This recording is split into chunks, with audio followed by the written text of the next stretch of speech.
Assalamualaikum dear students, welcome to the Dr. Abdullah Academy, the most powerful physics series of the year.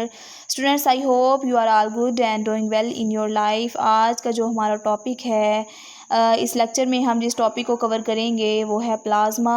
Topic पर जाने से पहले एक दफ़ा दुरूद पाक रिसाइट कर लीजिए। बिस्मिल्लाहिर्रहमानिर्रहीम, अल्लाहुम्मा सल्ली अला मुहम्मद व अला आलि मुहम्मद कमा सल्लैता अला इब्राहीम व अला आलि इब्राहीम इन्नका हमीदुम मजीद। अल्लाहुम्मा बारिक अला मुहम्मद व अला आलि मुहम्मद कमा बारकता अला इब्राहीम व अला आलि इब्राहीम इन्नका हमीदुम मजीद। रब्बी ज़िदनी इल्मा, रब्बी ज़िदनी इल्मा, रब्बी ज़िदनी इल्मा, आमीन आमीन आमीन। अल्हम्दुलिल्लाह स्टूडेंट्स, आज हमने जो लेक्चर का आगाज़ किया है वो दुरूद पाक रिसाइट करके किया है। दुरूद पाक रिसाइट कर लिया करें हर काम करने से पहले। सो दुरूद पाक is must before starting any work, इसलिए दुरूद पाक को अपनी आदत बना लीजिए, अपनी हैबिट बना लीजिए। तो स्टूडेंट्स चलते हैं अपने टॉपिक की तरफ। बिस्मिल्लाहिर्रहमानिर्रहीम। The plasma is a gas in which most of the atoms are ionized, containing positive ions and electrons. Students, अब जो प्लाज्मा है इसको माना जाता है कि ये मैटर की चौथी हालत है। प्रीवियस लेक्चर में हमने देखा था कि मैटर की तीन कंडीशंस हो सकती हैं। कौन कौन सी? Solid, liquid and third one is gas. लेकिन प्लाज्मा को फोर्थ कंडीशन भी माना जाता है और जो प्लाज्मा होता है ये गैस ही समझी जाती है। और देखते हैं इस लाइन में उसने क्या बताया है कि प्लाज्मा जो है एक ऐसी गैस है जिसके अंदर एटम्स जो हैं वो आयोनाइज्ड होते हैं और उनके अंदर पॉजिटिव आयंस और इलेक्ट्रॉन्स वगैरह मौजूद होते हैं। अब स्टूडेंट्स, हमें अब देखना है कि जो एटम्स हैं वो आयोनाइज्ड कैसे होते हैं। क्योंकि हमने पढ़ा कि जो प्लाज्मा होता है वो एक ऐसी गैस होती है जिसके अंदर जो एटम्स होते हैं वो आयोनाइज्ड होते हैं और या तो पॉजिटिव आयन होते हैं या इलेक्ट्रॉन होते हैं। तो देखते हैं कि जो प्लाज्मा होती है वो एक नॉर्मल गैस नहीं होता, बल्कि इसके अंदर जो एटम्स मौजूद होते हैं। एटम्स हमने पढ़ा था कि केमिस्ट्री के अंदर ये बिल्डिंग ब्लॉक्स होते हैं किसी भी मैटर का। तो स्टूडेंट्स, जो आयंस हैं वो किस तरह से बनते हैं कि जब एटम्स हैं अपने इलेक्ट्रॉन्स को लूज़ कर लेते हैं या खो देते हैं या इलेक्ट्रॉन को गेन कर लेते हैं तो आयंस बन जाते हैं। यानी जब एटम्स इलेक्ट्रॉन को गेन करेंगे तो उनके ऊपर नेगेटिव चार्ज आएगा और इसी तरह जब एटम्स इलेक्ट्रॉन को लूज़ करेंगे या खो देंगे तो उनके ऊपर पॉजिटिव चार्ज आएगा। तो इसी से आयंस है हमारे पास बनते हैं। तो वो यही बात यहाँ पे कह रहा है कि जो प्लाज्मा है ये किन किन चीज़ों पर मुश्तमिल होता है। इनके अंदर जो है फ्री इलेक्ट्रॉन्स मौजूद होते हैं और पॉजिटिव आयंस जो हैं वो मौजूद होते हैं और ये कंटिन्यूसली मोशन में रहते हैं। यही वजह है कि जो प्लाज्मा है उसको हम चार्ज स्टेट ऑफ मैटर भी कहते हैं। यानी इसके अंदर चार्जेस मौजूद होते हैं। कौन कौन से चार्जेस? पॉजिटिव चार्ज भी और नेगेटिव चार्ज भी। पॉजिटिव चार्ज क्यों मौजूद होते हैं? Due to loss of electron. And negative charge क्यों मौजूद होते हैं? जो उन एटम्स में से इलेक्ट्रॉन निकले हैं, जो उन एटमों ने इलेक्ट्रॉन को खो दिया है, वो इलेक्ट्रॉन बाहर जो है फ्लूइड के अंदर घूम रहे होते हैं। ये देख सकते हैं आप स्टूडेंट्स, ये इलेक्ट्रॉन घूम रहे हैं और ये पॉजिटिव चार्ज है। यानी जब एटम के अंदर से इलेक्ट्रॉन निकलेंगे तो उनके ऊपर पॉजिटिव चार्ज आ जाएगा और जो इलेक्ट्रॉन बाहर निकल कर घूम रहे होंगे वो उनके ऊपर नेगेटिव चार्ज होगा। आगे देखिए students, they are freely moving in the volume of the gas. कहता है कि ये जो आयंस होते हैं या जो इलेक्ट्रॉन्स होते हैं, जो हमने ऊपर पढ़ा कि ये जो एटम्स होते हैं वो अपने इलेक्ट्रॉन्स को लूज़ कर देते हैं जिसकी वजह से वो पॉजिटिव आयंस के अंदर चेंज हो जाते हैं और ये पॉजिटिव आयंस और जो इलेक्ट्रॉन्स होते हैं ये गैस के अंदर फ्रीली तौर पर मूव कर रहे होते हैं। यानी स्टूडेंट्स, यहाँ पे जो प्लाज्मा है उसके अंदर मॉलिक्यूल्स मौजूद नहीं होते, जैसा कि हमने सॉलिड, लिक्विड और गैस के केस में पढ़ा था कि उनके अंदर मॉलिक्यूल्स मौजूद होते हैं। लेकिन प्लाज्मा के अंदर ऐसा केस नहीं है। प्लाज्मा के अंदर जो है चार्ज्ड पार्टिकल्स मौजूद होते हैं, यानी पॉजिटिव और नेगेटिव, जो हर तरफ फ्रीली तौर पर मूव कर रहे होते हैं। स्टूडेंट्स, आप ऐसा समझ लीजिए कि जैसे एक बॉक्स है, उसके अंदर बेशुमार टाइनी टाइनी पार्टिकल्स जो हैं वो मौजूद होते हैं और रैंडम डायरेक्शंस में रैंडमली मूव कर रहे होते हैं। तो यही केस प्लाज्मा के अंदर भी होता है कि टाइनी पार्टिकल्स कौन कौन से हैं? पॉजिटिव और नेगेटिव चार्जेस, और ये हर तरफ जो है रैंडमली मूव कर रहे होते हैं। प्लाज्मा के अंदर ये केस होता है। उसके अंदर मॉलिक्यूल्स नहीं मौजूद होते बल्कि पॉजिटिव और नेगेटिव चार्ज मौजूद होते हैं और इन्हीं पॉजिटिव और नेगेटिव चार्जेस को हम कहते हैं कि इनके अंदर आयोनाइज्ड जो एटम्स हैं वो मौजूद होते हैं। आगे देखिए students, due to presence of positive ions and free electrons plasma is a conducting state of matter. चूँकि इसके अंदर पॉजिटिव आयंस भी मौजूद हैं और फ्री इलेक्ट्रॉन्स भी मौजूद हैं, इसीलिए जो प्लाज्मा है वो एक कंडक्टिंग स्टेट ऑफ मैटर है। कंडक्टिंग स्टेट ऑफ मैटर अब स्टूडेंट क्या है, यानी जो प्लाज्मा है वो बिजली को कंडक्ट कर सकता है, बिजली को अपने अंदर से गुजरने देता है। जो नॉर्मल गैसेस होती हैं स्टूडेंट्स वो इलेक्ट्रिसिटी को पास नहीं कर सकती, लेकिन जो प्लाज्मा है उसके अंदर चूँकि आयोनाइज्ड पार्टिकल्स यानी पॉजिटिव और नेगेटिव चार्जेस मौजूद होते हैं, इसीलिए वो करंट को ईज़िली अपने अंदर से पास करने देता है। इसी वजह से जो प्लाज्मा है उसको फोर्थ स्टेट ऑफ मैटर कहा जाता है और इसको ज़्यादातर लाइट्स के अंदर और जहाँ पे ये हमें रोशनियाँ रंग बिरंगी नज़र आ रही होती हैं, ये असल में सारे का सारा प्लाज्मा ही होता है। और स्टूडेंट्स जैसा चाँद चमकता हुआ नज़र आता है, सूरज रोशन नज़र आता है, सितारे चमकते हुए नज़र आते हैं, जो भी चीज़ रोशन नज़र आती है जिसके अंदर रंग बिरंगी लाइटें हों, असल में उसके अंदर प्लाज्मा ही भरा होता है। और साइंस ये बताती है कि इस कायनात का सबसे ज़्यादा जो हिस्सा है वो प्लाज्मा पर मुश्तमिल है। चूँकि स्टूडेंट्स इस जो कायनात है उसके अंदर गैलेक्सीज़ और स्टार्स और प्लैनेट्स और सन बहुत इस तरह की चीज़ें मौजूद हैं और ये सब जो है प्लाज्मा पर मुश्तमिल होती हैं, इसलिए प्लाज्मा जो है वो बहुत बड़ी मिकदार में इस वर्ल्ड के अंदर या इस गैलेक्सीज़ जो ये कायनात है उसके अंदर मौजूद होता है। और जो प्लाज्मा है वो अपने अंदर से इलेक्ट्रिसिटी को गुजरने देता है, चूँकि इसके अंदर पॉजिटिव और नेगेटिव चार्जेस मौजूद होते हैं और इलेक्ट्रिसिटी पास करने के लिए जो एक शर्त होता है वो यही होता है कि पॉजिटिव और नेगेटिव चार्जेस होना ज़रूरी होते हैं। आगे देखिए, it allows electrical current to pass through it, ये वही बात कि अपने अंदर से इलेक्ट्रिसिटी को गुजरने देता है। The sun and the most of the other stars are in plasma state, जो सूरज हैं और जो ज़्यादातर सितारे होते हैं वो प्लाज्मा स्टेट में ही होते हैं, यानी जो लाइट और हीट हमें सूरज से मिलती होती है वो असल में प्लाज्मा की वजह से ही होती है। स्टार्स बेसिकली जो होते हैं ह्यूज बॉल्स ऑफ प्लाज्मा, ऐसे ही समझ लीजिए कि ये ह्यूज बॉल्स ऑफ प्लाज्मा होते हैं जहाँ आयंस और इलेक्ट्रॉन्स जो हैं वो कॉन्टीन्यूसली रिएक्शंस करते रहते हैं, जिसकी वजह से जो लाइट है वो प्रोड्यूस होती रहती है। आगे देखिए, plasma is also found in plasma TV and in gas discharge tube when electric current passes through them. कहता है कि जो प्लाज्मा है वो हमें प्लाज्मा टीवी और गैस डिस्चार्ज ट्यूब के अंदर भी देखने को मिलता है जब इनके अंदर से इलेक्ट्रिकल करंट को पास किया जाता है। यानी आपने स्टूडेंट नियॉन लाइट्स तो देखी हुई होंगी, जो ये शादी ब्याहों के मौका पर जो हैंग की जाती हैं दीवारों पर और डेकोरेशन करने के लिए यूज़ कर जाती हैं, इनको नियॉन लाइट्स कहते हैं। वो भी प्लाज्मा की वजह से ग्लो करती हैं।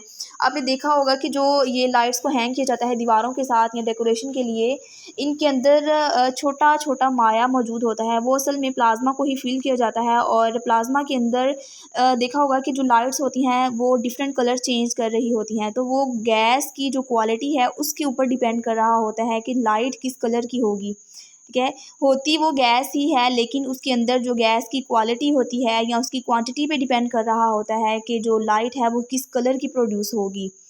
कभी वो रेड हो रही होती है, कभी वो येलो हो रही होती है, इसी तरह कभी ग्रीन हो रही होती है, कभी पिंक। तो ये सारा जो है गैस की क्वालिटी पे डिपेंड कर रहा होता है।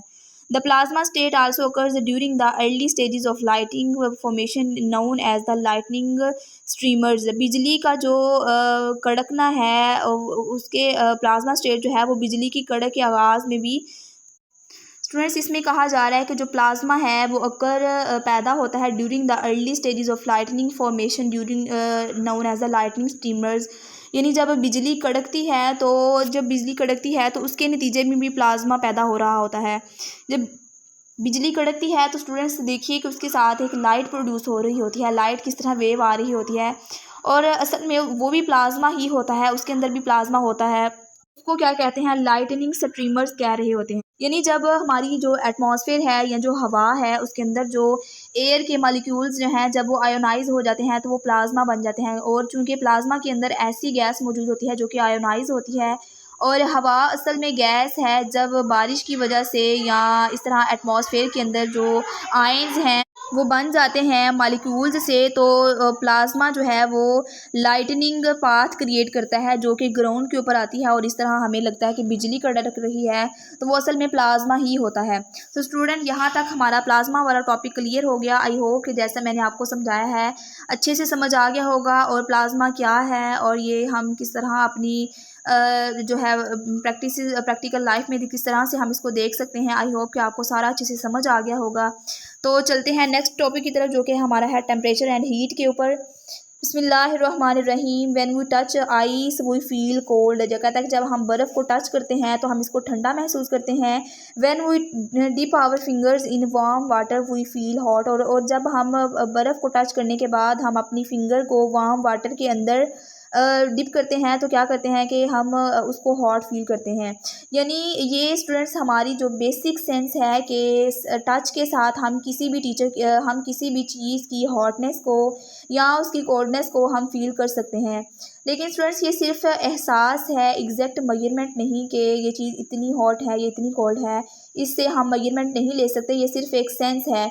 इसलिए हम कहते हैं कि जो टच मेथड है वो रिलायबल मेथड नहीं होता। हमें एक साइंटिफिक मेथड की ज़रूरत है किसी भी टेम्परेचर को मेजर करने के लिए। Thus, by sense of touch, we can tell which of the bodies is colder or hotter। यानी टच से हम सिर्फ ये बता सकते हैं कि कोई चीज़ कितनी हॉट है या कितनी कोल्ड है। यानी सिर्फ हम कंपैरिजन कर सकते हैं और हम जो है एग्जैक्ट टेम्परेचर नहीं बता सकते। एग्जैक्ट टेम्परेचर बताने के लिए किसी इंस्ट्रूमेंट की या किसी डिवाइस की ज़रूरत होती है। A hotter body is said to be at lighter temperature as compared to the colder body। यानी जो बॉडी ज़्यादा गर्म होती है, हॉट होती है, हम उसको कहते हैं कि इसका जो टेम्परेचर है वो हाई टेम्परेचर यानी वो ज़्यादा टेम्परेचर रखती है as compare to the cooler body. और कूलर बॉडी यानी हम सिर्फ टच से टेम्परेचर्स को आपस के अंदर कंपेयर कर सकते हैं, उनका जो है सिर्फ अंदाज़ा लगा सकते हैं, डिफरेंस निकाल सकते हैं, उनको एग्जैक्टली हम मेजर नहीं कर सकते। Temperature of a body is defined as. यहाँ पे टेम्परेचर की स्टूडेंट्स डेफिनेशन को बता रहा है कि टेम्परेचर की डेफिनेशन किस तरह से होगी। वो इस तरह से होगी कि degree of its hotness and coldness, के किस कदर कोई चीज़ ठंडी है या किस कदर कोई चीज़ गर्म है, उसको हम कहते हैं कि ये इसका टेम्परेचर। स्टूडेंट्स अब यहाँ पे देखिए कि जैसे हम मेजर करते हैं लेंथ को मीटर के ज़रिए और हम ये देखते हैं कि उसकी डिग्री क्या है, इसी तरह हम टेम्परेचर को भी मेजर करने के लिए स्केल यूज़ करते हैं जिसका नाम क्या है, थर्मोमीटर। आगे देखिए, it is our common experience. ये हमारा जो है कॉमन एक्सपीरियंस है that when we heat a body. जब हम किसी बॉडी को हीट अप करते हैं, गर्म करते हैं, तो क्या होता है, इट्स टेम्परेचर राइजेज। जो उसका टेम्परेचर है स्टूडेंट्स वो बढ़ जाता है। यानी जब हम किसी भी चीज़ को हीट देते हैं तो क्या होता है कि उसके जो मॉलिक्यूल्स होते हैं वो एनर्जी को गेन करते हैं और जब वो एनर्जी को गेन करते हैं तो उनकी जो काइनेटिक एनर्जी है वो बढ़ जाती है, जिसकी वजह से वो मूव करने लग जाते हैं और बहुत ज़्यादा मूव करने लग जाते हैं क्योंकि उनको ज़्यादा एनर्जी मिल जाती है। यही वजह है कि जो उनका टेम्परेचर है वो भी बढ़ जाता है। हमने पीछे पढ़ा था कि टेम्परेचर और काइनेटिक एनर्जी जो है वो एक दूसरे के साथ रिलेट करती हैं, वो एक दूसरे के साथ कंबाइन है। इस वजह से जब उनकी काइनेटिक एनर्जी बढ़ेगी थ्रू मूवमेंट तो साथ ही जो इनका टेम्परेचर है वो भी बढ़ जाएगा। आगे देखिए, process of heating provides heat और thermal energy to the body which is the cause of the rise in temperature. कहता है कि जो हीटिंग का जो प्रोसेस है वो क्या करता है, बॉडी को हीट या थर्मल एनर्जी प्रोवाइड कर रहा होता है which is the cause of the rise in temperature, जो उसकी टेम्परेचर में राइज की वजह बनता है। यानी हीटिंग का मतलब ही यही है कि बॉडी को हीटअप करना या उसको थर्मल एनर्जी देना। और ये जो थर्मल एनर्जी होगी वो डायरेक्टली मॉलिक्यूल्स की काइनेटिक एनर्जी को बढ़ा देगी, जिससे जो मॉलिक्यूल्स का जो टेम्परेचर है वो ओवरऑल इंक्रीज़ हो जाएगा। तो जब टेम्परेचर इंक्रीज़ होगा तो मॉलिक्यूल्स और मूव करेंगे और इसीलिए हमने वो वाला जो कॉन्सेप्ट पीछे पढ़ा था कि टेम्परेचर और काइनेटिक एनर्जी एक दूसरे के साथ रिलेट करते हैं, तो वो कॉन्सेप्ट यहाँ पे पूरा हो गया। अब स्टूडेंट यहाँ पे नीचे इस एक एक्टिविटी को बयान किया जा रहा है। इस एक्टिविटी को पढ़ने के बाद जो समझ आती है वो ये है कि अगर बॉडी के एक किनारे को गर्म किया जाए, इस एक्टिविटी में उसने हमें स्पून को दिखाया है कि जब स्पून को एक किनारे से गर्म किया जाए या उसको गर्म पानी के अंदर डालकर स्टिर किया जाए, हिलाया जाए, तो क्या होता है कि आहिस्ता आहिस्ता वो जो स्पून के एक साइड वाली हीट थी वो दूसरी साइड पे भी ट्रांसफ़र हो जाती है, दूसरी साइड भी जो है वो गर्म हो जाती है। तो स्टूडेंट ऐसा क्यों होता है? ऐसा इसलिए होता है कि जो हीट है या जो एनर्जी है वो ट्रांसफ़र होती रहती है, एक पॉइंट से दूसरे पॉइंट की तरफ जो है ट्रांसफ़र होती रहती है। हीट हमेशा जो है हॉट बॉडी से कोल्ड बॉडी की तरफ ट्रांसफ़र होती रहती है क्योंकि इनके दरमियान जो है टेम्परेचर डिफरेंस बहुत ज़्यादा होता है। स्टूडेंट ये एक बेसिक लॉ भी इसको कह सकते हैं कि हीट हमेशा हायर टेम्परेचर से लो टेम्परेचर की तरफ जाती है। ये एक लॉ है, ये आपने याद रखना है। जैसे यहाँ पे हमने एक्टिविटी में पढ़ा कि गर्म पानी से जो है वो हीट गेन करता है स्पून और इसी तरह वो जो उसको दूसरे किनारे की तरफ ट्रांसफ़र कर देता है जो कि बिल्कुल कोल्ड था, ठंडा था। और ये क्यों हुआ? क्योंकि हीट ट्रांसफ़र हुई एक गर्म किनारे से ठंडे किनारे की तरफ। तो इससे पता चला कि जो हीट है वो जो ज़्यादा हीट वाला एरिया होता है उससे कोल्ड वाले एरिया की तरफ ट्रांसफ़र होती है। तो यही उसने बताया हुआ है कि temperature can be defined as, temperature की एक पीछे डेफिनेशन पढ़ी थी और एक यहाँ पे डेफिनेशन पढ़ रहे हैं कि temperature can be defined as a physical quantity which determines the direction of flow of thermal energy. के टेम्परेचर जो है एक ऐसी फिजिकल क्वांटिटी है, फिजिकल क्वांटिटी वो क्वांटिटी होती है जिसको हम मेजर कर सकते हैं। और इसमें कह रहा है कि फिजिकल क्वांटिटी एक ऐसी टेम्परेचर सॉरी एक ऐसी फिजिकल क्वांटिटी है जो थर्मल एनर्जी के फ्लो की डायरेक्शन को डिटरमाइन करती है। यानी स्टूडेंट्स ये जो टेम्परेचर होता है वो हमें ये बता रहा होता है कि हीट जो है वो किस तरफ फ़्लो कर रही है।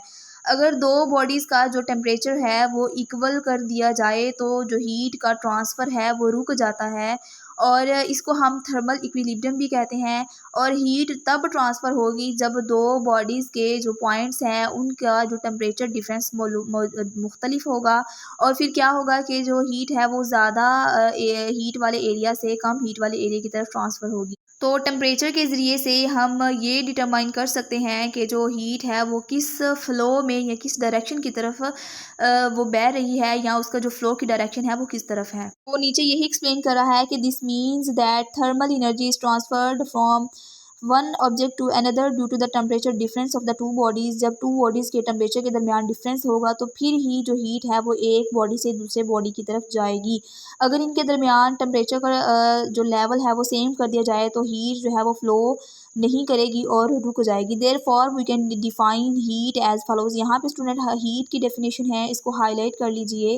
हीट इज़ द एनर्जी के हीट वो एनर्जी है विच इज़ ट्रांसफर्ड जो कि ट्रांसफ़र होती है फ्रॉम वन ऑब्जेक्ट एक ऑब्जेक्ट से to another due to the difference of temperature between the two bodies. वही ऊपर वाली बात जो है कि हीट कोई ऐसी सब्सटेंस नहीं है बल्कि ये एक एनर्जी है और हीट हमेशा फ़्लो करती है from hot to cold area. और इसी वजह से हम कह सकते हैं कि heat transferred due to the difference of temperature कि हीट जो है सिर्फ टेम्परेचर की डिफरेंस से फ़्लो करेगी। अगर टेम्परेचर का डिफरेंस ख़त्म कर दिया जाए यानी टू बॉडीज़ का जो टेम्परेचर है उसको इक्वल कर दिया जाए तो हीट का फ़्लो जो है वो रुक जाएगा और जो हीट का फ़्लो हो रहा था वो बिल्कुल स्टॉप हो जाएगा और हीट जो है वो रुक जाएगी। सो स्टूडेंट ये हमने पढ़ लिया कि टेम्परेचर और हीट के अंदर क्या डिफरेंस है और हमने टेम्परेचर की टू डेफिनेशंस को देखा और हीट की डेफिनेशन को पढ़ा और हमने देखा कि किस तरह जो टेम्परेचर है वो फ़्लो करता है जब दो बॉडीज़ के टेम्परेचर के दरमियान डिफरेंस हो। सो इस टॉपिक में बेसिकली हमने जो टॉपिक हैं उसको क्लियर किया है, एक प्लाज्मा और एक टेम्परेचर और हीट के दरमियान डिफरेंस। आई होप कि आपको ये दोनों टॉपिक अच्छे से क्लियर हो गए होंगे। अगर कोई भी कन्फ्यूजन या कोई भी टॉपिक आपका अनक्लियर रह गया होगा तो कमेंट सेक्शन में लाजमी पूछिएगा और एक प्यारा सा कमेंट अगर आपको समझ आई हो और एक लाइक तो बनता है। और साथ साथ हमारे इस चैनल को सब्सक्राइब कीजिए ताकि आपको हर आने वाली वीडियो सबसे पहले पहुंच सके। और मिलते हैं नेक्स्ट वीडियो में जो कि होगी टेम्परेचर एंड इंटरनल एनर्जी के ऊपर। तब तक अपना ख्याल रखिएगा, अपने प्यारों का ख्याल रखिएगा। अल्लाह हाफिज़, बाय बाय।